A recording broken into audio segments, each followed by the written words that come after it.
I'm Jenni Carlson. I'm Barry Trammell. Welcome to the Jenni and Berry Show. The transfer portal is open and Ollie Gordon is still a Cowboy. Early signing day is coming on Wednesday and OU is looking to sign another high-ranking class.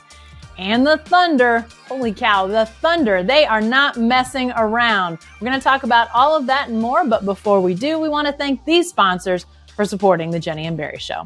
The Oklahoma Ford Dealers Association, MidFirst Bank, Next Gen Roofing, Two Fellas Movers, the National Cowboy and Western Heritage Museum, 988, Oklahoma's Mental Health Lifeline.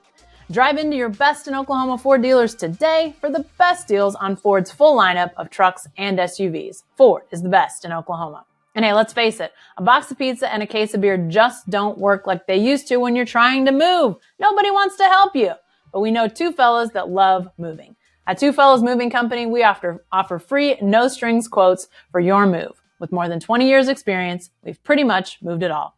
Our services don't end at moving either. Need to do some remodeling or spring cleaning? We have you covered with dumpster rentals and junk haul services. Remember, quotes are free and there are no strings attached. If you're moving in Oklahoma, make sure to call the fellas. Visit twofellas.com for your free quote today. All right, Barry, let's start with the guy up in Stillwater. Everybody is watching, waiting. Ollie Gordon, the watch continues. Barry, you were there late last week when the OSU running back talked to members of the media, said he wanted to make an announcement on his own timeline. What did you make of all of what you saw and heard out of Ollie Gordon? Well, it sounds like that Ollie just wants to sort of do a big splash. I mean, all signs are pointing to him returning to Stillwater. These days, not a lot of guys play in the bowl game and then enter the portal. So, it looks like he's playing in Houston, been practicing, still the same gregarious guy. So it sounds like all systems are go for OSU, but that Ollie wants to just sort of make his own provocative splash. Don't know when, don't know where, don't know how. But I would remain optimistic if I was an OSU fan. However, you never know. You never know. So I mean that's sort of the problem with the portal, right? Mike Gundy talked about that roster management is a constant thing, and you got to stay on top of it. And so until Ollie Gordon is signed, sealed, and delivered. And frankly, that's not probably until June because the guy can go back in, late spring into the portal. Yeah. So fingers crossed, but I think it's positive for the Cowboys for now. Yeah, it sure sounds that way. I'm with you on the whole fact that, he's practicing. He looks like he's going to play in the bowl. I mean, if you're a running back and you're thinking you're going to transfer, to me, it's one of those things that you're not going to put your body, your legs, your knees, all the important things that running backs only have so many miles on. You're not going to put those on the line in a bowl game for a team that you're leaving. I think that's definitely a positive for Ollie Gordon and for the Cowboys to think that he wants to play in the bowl.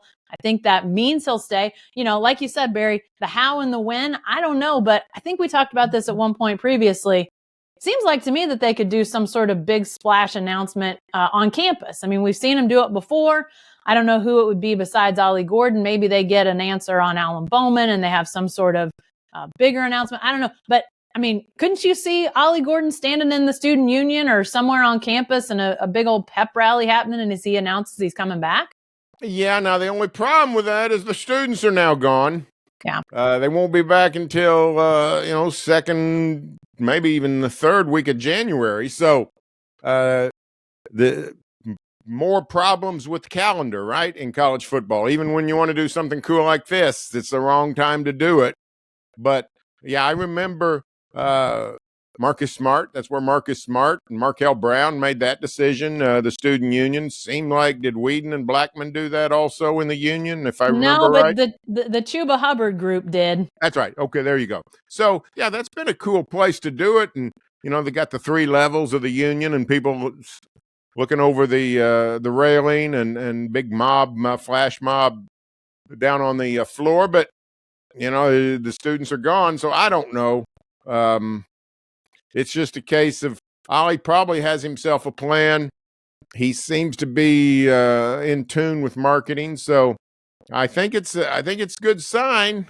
But until he does, man, Mike Gundy talked about contracts and trying to bring some order to this chaos, and that's part of it. Because let's say at some point between now and May or June, Ollie Gordon changes his mind. Cowboys are wiped out at tailback. You got Jaden Nixon in the portal. Yep. Elijah Collins was a senior. He's out of eligibility. Cowboys don't have much going there besides Ollie Gordon, and it's hard to get somebody to come in and say, I'll play behind Ollie Gordon. So, they're depending on Ollie at this point, no doubt about it. Yeah, and you're right. And the timing, we just don't know. Even if there is an announcement, whether it's something big on campus or something big on social media, we don't know. I mean, guys can always change their mind, and Ollie Gordon could change his mind. He seems like a guy that, he talked late in the year about Texas not recruiting him heavily when he was in high school, not coming in until late. He seems like a guy that maybe has kept score on some of that stuff. So the whole idea that, some of these schools that said no thanks when he's a high school standout down at Euless Trinity, now they're saying, yeah, we want you. It seems like that might rub him the wrong way. Now, does that mean he doesn't go? I'm not saying that, but I just think it's an interesting dynamic that could be playing out in his mind as all of this is happening. But big picture, Barry, when you look at Oklahoma State, it's been pretty quiet portal-wise, really both ways. I mean, not a lot of movement out, not a lot of movement in just yet. And OSU's only expected to sign 15 guys on early signing day on Wednesday. It seems like largely as you think about what's coming next season, a lot of the same guys are going to be depended on. What's your sense just kind of overall as we point towards the bowl, point towards next season, just as you think about the overall makeup of the roster in Stillwater? Yeah, I don't know if this is a good sign or if this just is a natural progression to the mean. Last year, the Cowboys got wiped out in the portal. Not so much quantity, but quality, with 8 starters going in the portal. And you wondered if it was anarchy, if it was mutiny on the bounty. You didn't know what was going on. But it appears that it was just sort of happenstance. And now, relatively calm waters. Pretty calm sea. So maybe, that's just what goes around comes around. If the Cowboys can bring most of these people back, most of the offensive linemen has declared, hey, we're coming back. And if that happens, then the Cowboys are going to have uncommon stability in this era, and that certainly portends well for 2024 in the new look Big 12. So I think it's a very good sign what we've seen. But again, Mike Gundy, last on I think it was Thursday we were up there. Any question about the portal, good or bad, and a lot of it was good questions, positive questions. Hey, everybody's coming back, blah blah blah. Mike Gundy said, religion, politics, portal, roster. Not touching any of them with a 10-foot pole. Well, he actually did offer some insights eventually, but what he was really saying was, none of this is stable. None of this is for sure. In August, we'll know who's on the roster, but until then, everything is fluid. Yeah, for sure. And, I think when you see the guys that were lost in the portal a year ago and who they brought in a fairly large group of guys that really were on a limited amount of eligibility left. You think about, Leon Johnson III, who I think they may try to get an extra year for, but seems unlikely. Various guys that really only had the one season left before they were out of eligibility. So does OSU feel like it's got young enough players coming through the pipeline to, fill the needs there? Are they going to need to go into the portal to try to buoy some areas? I'm thinking defensive line especially might be an area where when you look at natural eligibility, graduation, but also guys that came out of the portal that were short timers, that might be an area they need to go back into the portal to get more guys out of. That's just the way it goes right now, Barry. I mean, that's really the reality of things. Even teams that aren't losing a lot in the portal may need to go into the portal because they know the teams that they're playing are likely to have, experienced older guys that they get out of the portal. So to match them, don't you almost have to get in there yourself, even if you aren't losing a lot into the portal? Yeah, you always want to hit the portal even not just to replenish what you've lost, but to gain an advantage. That's what you're saying. And here's the way to look at it. And, if you're a Thunder fan and have followed Sam Presti, he's very instructive on some of this stuff, because when he talks about the draft and draft picks and those things, he mentions there's three ways to get players: get it through the draft, get it through free agency, get it through trade. That's the way you get players. And he always worries about rules that want to limit, say, the lottery or any of that. It's because he says that inhibits our ability for one of these channels to get talent. Well, in college football, the portal has become a massive, massive way to get talent, right? In the old days, it was sign high school players, and now a few transfers. Now it's widespread transfers, and a team that doesn't take advantage of the portal is probably getting behind, even if it's not losing guys in the portal, because it's just a new avenue to get talent acquisition.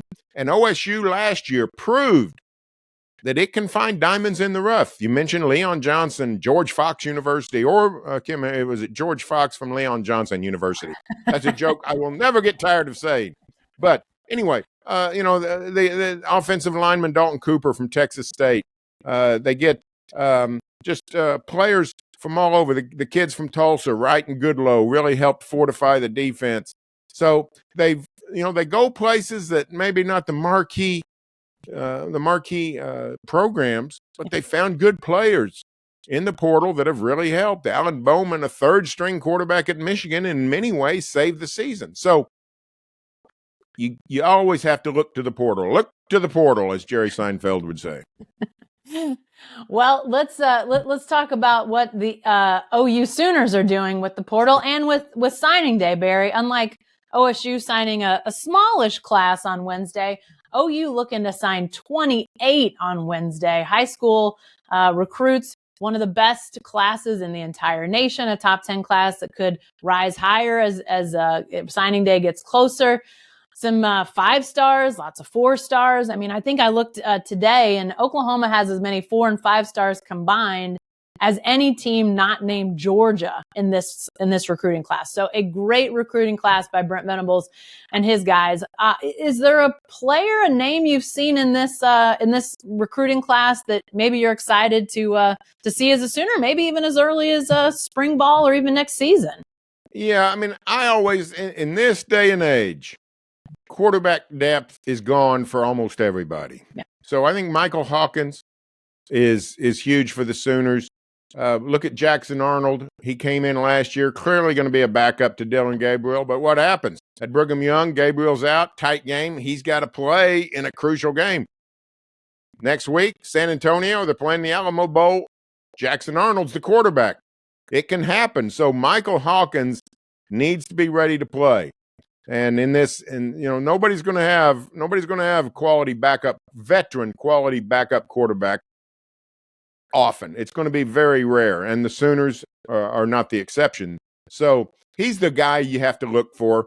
Brent Venables made a great point the other day, though. Brent said, among the top 20 teams in America, his true freshman this year played more snaps than anyone. So Brent is selling the idea that the Sooners play freshmen. The Sooners rely on freshmen. The Sooners are going to give freshmen every opportunity. So a lot of these guys, perhaps even some of these defensive linemen, David Stone and that crowd, are really going to be given the chance to get in and play immediately. So it could be just about any of them.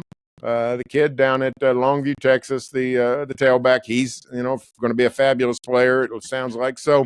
I think we're going to see a bunch of these guys, but the quarterback is going to be the most vulnerable position for the Sooners, in a place where they really need depth.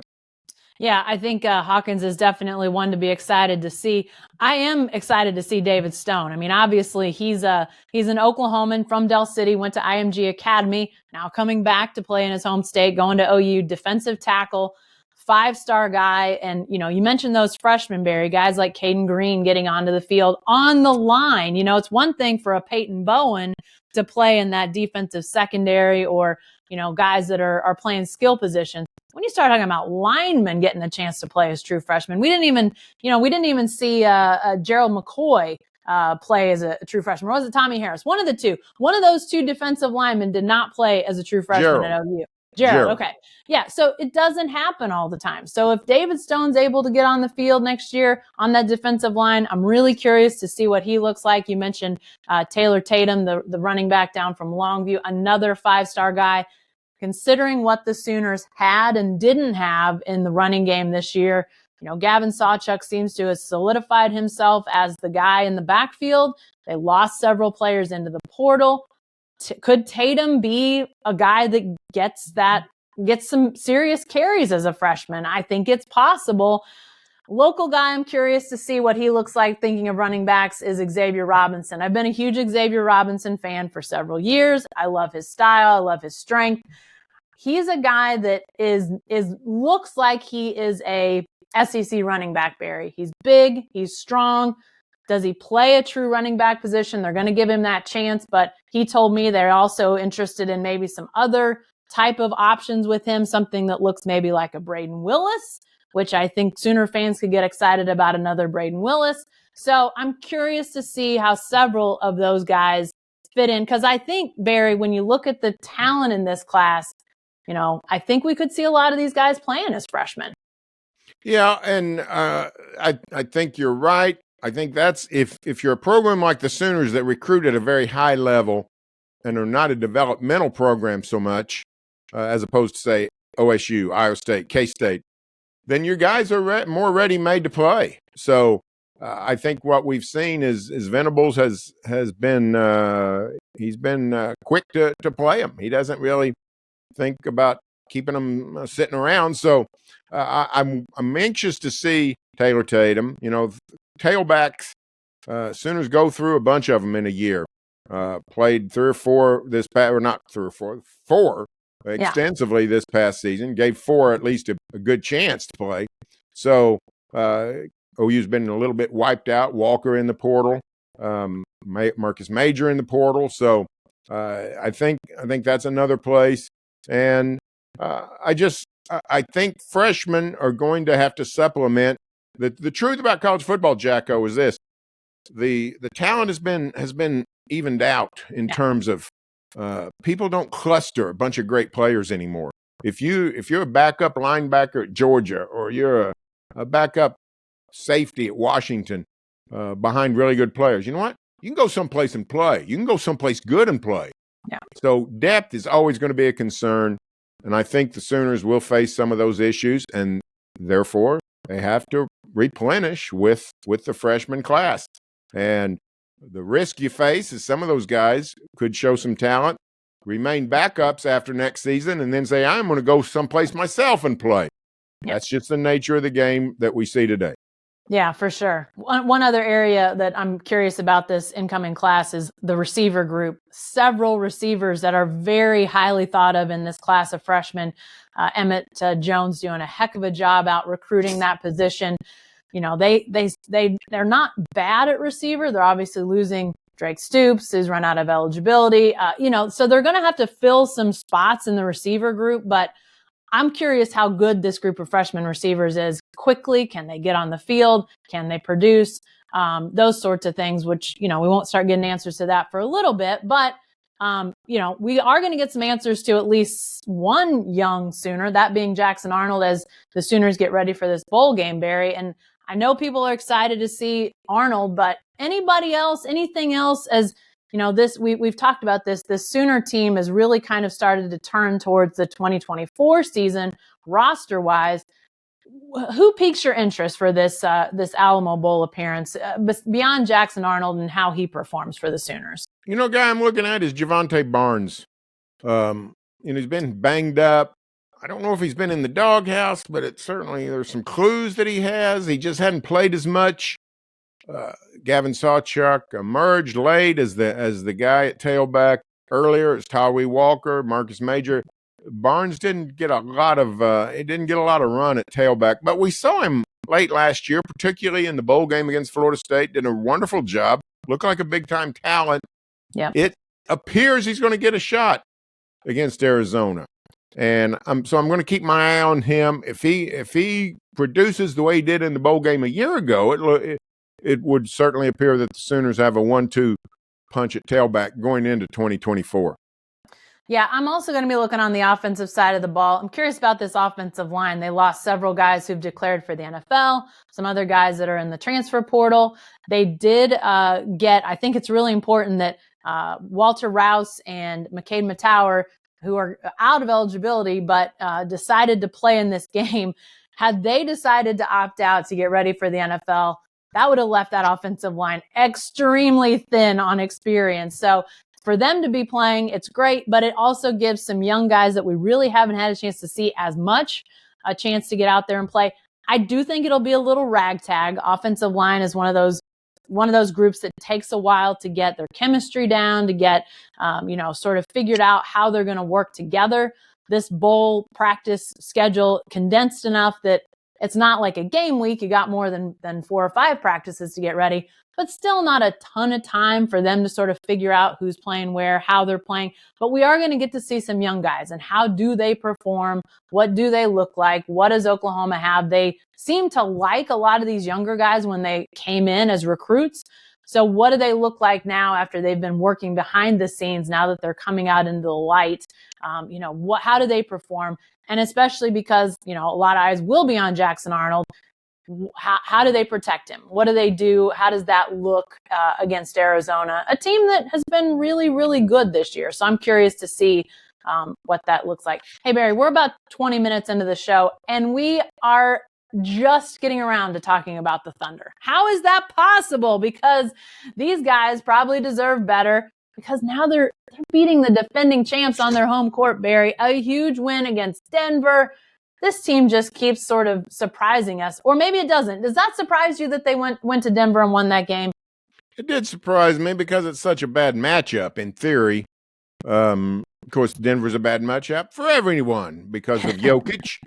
But the Thunder is not particularly, built to withstand an interior assault. However, Chet Holmgren just keeps surprising and surprising. He's actually been in a several-week slump, not nailing the threes the way he did earlier in the year. Had some frustrating games, but let me tell you, he stood tall in Denver. 9 blocked shots, lamented one that got away, almost got a block on a dunk that would have given him 10 and a triple-double. His ability to protect the rim was so instrumental in that game, and that's what Sam Presti was talking about when he found out that he'd get the number 2 pick and was praying for Chet Holmgren. A guy who can stretch the floor and protect the rim is exactly what the Thunder needed. They're putting it to use. I think they're 16-8 going into Monday night. So, it's just a great start. Number 2 in the West. I don't know if they can keep that up, but they're clearly a playoff team, clearly a major favorite to avoid the play-in. This is a first-round home court advantage team. Yeah. And the whole league is talking about the Thunder, and it's been a great start. And SGA's fantastic. Santa Clara Williams snapped out of a slump and really came on strong in the Denver game. So everything is fantastic, and it's just much better than we could have hoped for. And just 2 years in the wilderness was all it took to get the Thunder back into the tall grass of the NBA. Yeah, which is unbelievable. Most rebuilds take a whole lot longer than that. So the fact that, we now find ourselves in Oklahoma City watching a team that, pretty likely to be a playoff team. And like you said, may even have home court advantage for the first round. Unbelievable stuff. It feels like to me that Chet Holmgren is, I don't know if you can pull away from Victor Wembanyama in the Rookie of the Year race, but feels like he's putting some distance between himself and Wembanyama, which, I didn't think, here we sit before the first of the year, I didn't think that would be possible. Now, it's not to say it's over because there's a lot more basketball to be played, but seems like he's making some serious headway, Chet Holmgren is, in Rookie of the Year. And Barry, we talked before the season started, I think, about SGA and whether, is there a chance after being first-team All-NBA last year, maybe he falls back. That's such a small group to be a part of. Wondered if he could do that. Now, he looks like an MVP candidate. I mean, in your mind, how realistic is that? There seem like there are guys that are sort of always talked about, whether it's Embiid or Jokic or whoever you want to. There's 3 or 4 guys that tend to be MVP candidates, and it goes to one of them. Can SGA realistically make a run at league MVP? Yes, he can, and it's almost entirely dependent upon the Thunder itself, the team. The great thing about Shai Gilgeous-Alexander is you know exactly what you're getting every night. Exactly. A bad game for Shai is 31 points on 9 of 20 shooting. That's a bad game. I mean, he doesn't really – the first game against Denver, he was 2 of 16, I think it was, or 2 of 14. So he's had like 1 or 2 bad games. You know what you're getting with this guy. The question is, can the Thunder maintain this 667 winning percentage? Can they stay in the top 3 of the West? MVPs rarely come from below the top 3 of a conference. Russell Westbrook did it in 2017. There was much wailing and gnashing of teeth over that selection. The Thunder finished 5th in the West that year. But it's probably not going to happen again. If the Thunder can stay in the top 3 of the West, then, yeah, he's got a really good chance because there'll be a lot of support for Jokic, and Denver's going to be up there.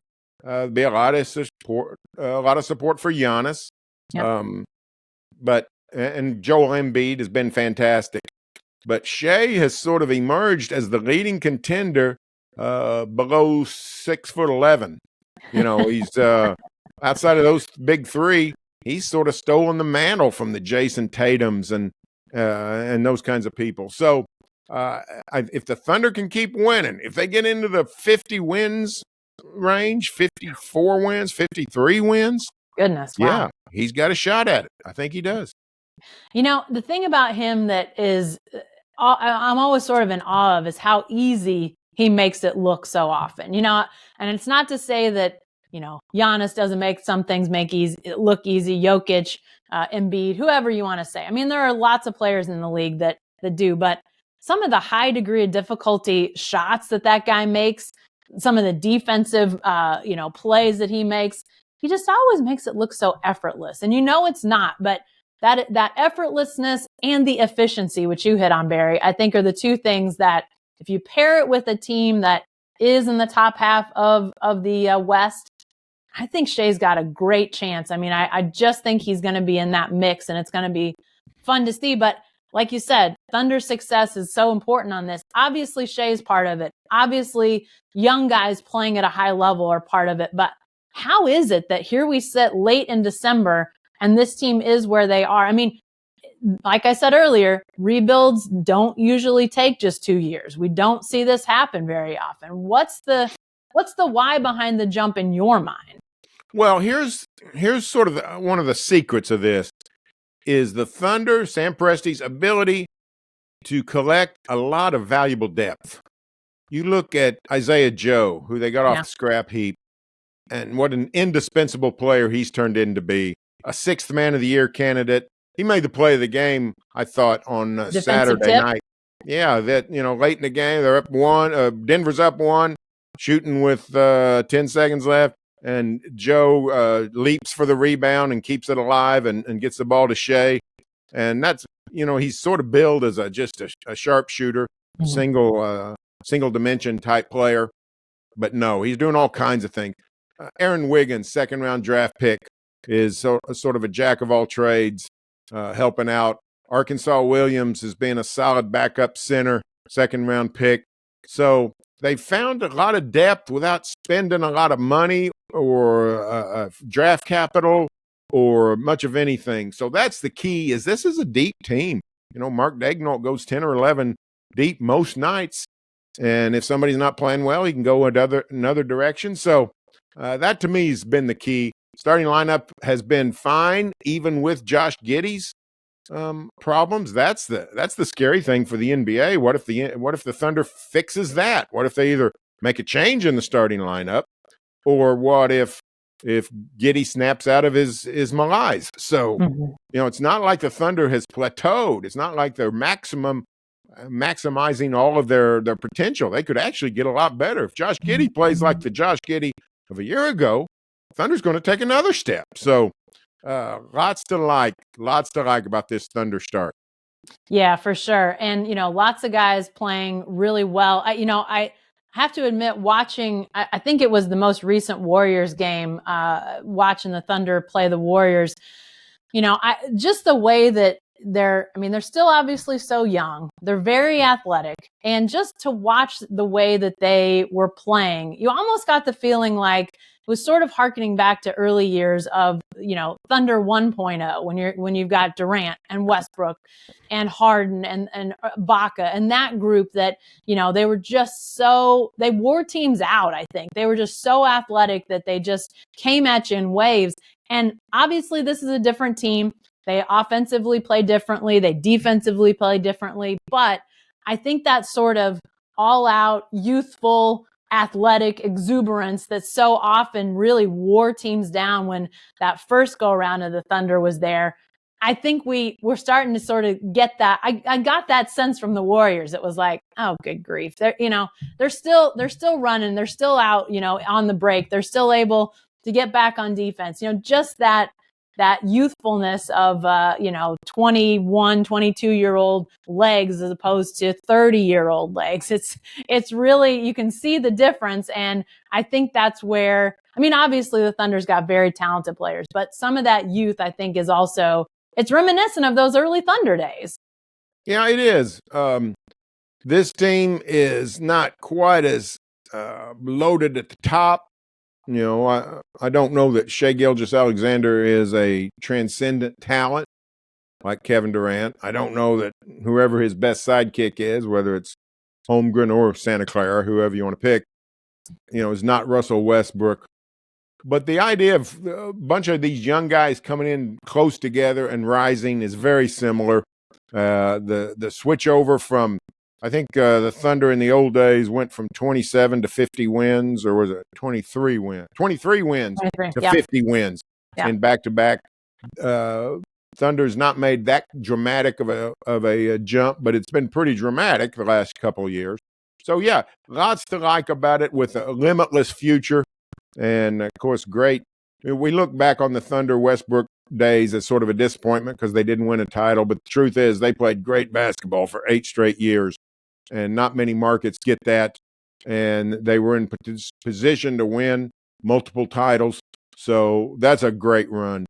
Keeping those guys together, that doesn't happen very much anymore in the NBA. So lots to like about that. If these guys can replicate that and build upon it, do even better, it's going to be a fabulous story. Hey, before we get out of here, Barry, one final note, arena related, at least I think it is, new downtown arena related.